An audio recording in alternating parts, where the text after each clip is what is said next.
Hello नमस्कार। अगर आप भी खड़े होकर पेशाब करते हैं यानी खड़े होकर आप यूरिनेशन करते हैं तो इस वीडियो के बाद मुझे पूरा विश्वास है कि आप बैठकर यूरिनेशन करेंगे। चलिए जानते हैं कारण क्या है इसके पीछे।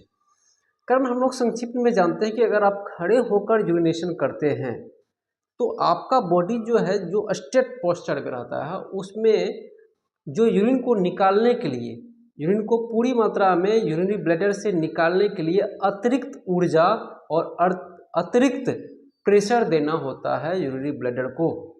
और ये प्रेशर देने का काम कौन करता है? हमारा रीढ़ का जो स्पाइनल नर्व है उसे। तो अतिरिक्त एनर्जी अतिरिक्त प्रेशर देना होता है किस पर? यूरिनरी ब्लैडर पर। और यूरिनरी ब्लैडर जो है यूरिन को निकालने का काम करता है। लेकिन जैसे जैसे ही आपकी उम्र बढ़ती चली जाती है ये प्रेशर में कमी आना शुरू हो जाता है। साथ ही साथ आपके जो यूरिनरी ब्लैडर है वो पूरी तरह से यूरिन को खाली नहीं कर पाता है यूरिनरी ब्लैडर को। इससे आपको बार बार यूरिन होने की संभावनाएं बढ़ जाती है। तो अगर आप बैठ कर पेशाब करते हैं जिसको कि हम लोग उडकू आसन बोलते हैं योगा की भाषा में। ये उडकू आसन में क्या होता है कि हमारा जो पेल्विक रीजन है और स्टोमक का जो अगला भाग है इसका प्रेशर जब आप बैठते हैं तो उसका प्रेशर पूरे के पूरे यूरिनरी ब्लैडर को कवर कर लेता है। और इसमें क्या होता है कि उस यूरिनरी ब्लैडर पर जब हमारा प्रेशर पेल्विक रीजन का पड़ता है, स्टोमक का पड़ता है, तो यूरिनरी ब्लैडर पूरा का पूरा खाली हो जाता है। इसमें जो है लेस अमाउंट ऑफ ड्रॉप्स जो है वो यूरिनरी ब्लैडर में रह पाता है।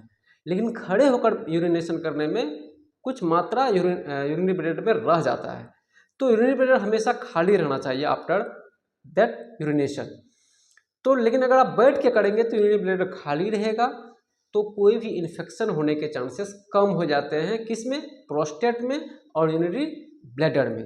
तो अगर आपको प्रोस्टेट और यूरिनरी ब्लैडर की रक्षा करनी है तो अब आप बैठकर यूरिनेशन करें, ना कि खड़े होकर यूरिनेशन करें। क्योंकि खड़े होकर यूरिनेशन में अतिरिक्त दबाव, प्रेशर या फिर एनर्जी लगाना पड़ता है हमारे बॉडी को यूरिनरी ब्लैडर में प्रेशर क्रिएट करने पर और वहाँ से यूरिन को डिस्चार्ज करने में। तो उससे यूरिन का फ्लो भी घटता है और साथ ही साथ यूरिन फ्रीक्वेंसी बढ़ने की संभावना बढ़ जाती है। तो हमें पूरा विश्वास है कि अब से आप बैठकर यूरिनेशन करना ज़्यादा अच्छा महसूस करेंगे, न कि खड़े होकर। क्योंकि वैज्ञानिक दृष्टिकोण से बैठकर पेशाब करना ज़्यादा हितकारक है, न कि खड़े होकर। मुझे पूरा विश्वास है एक जागरूकता के नाते ये वीडियो आपके लिए हमने बनाया है।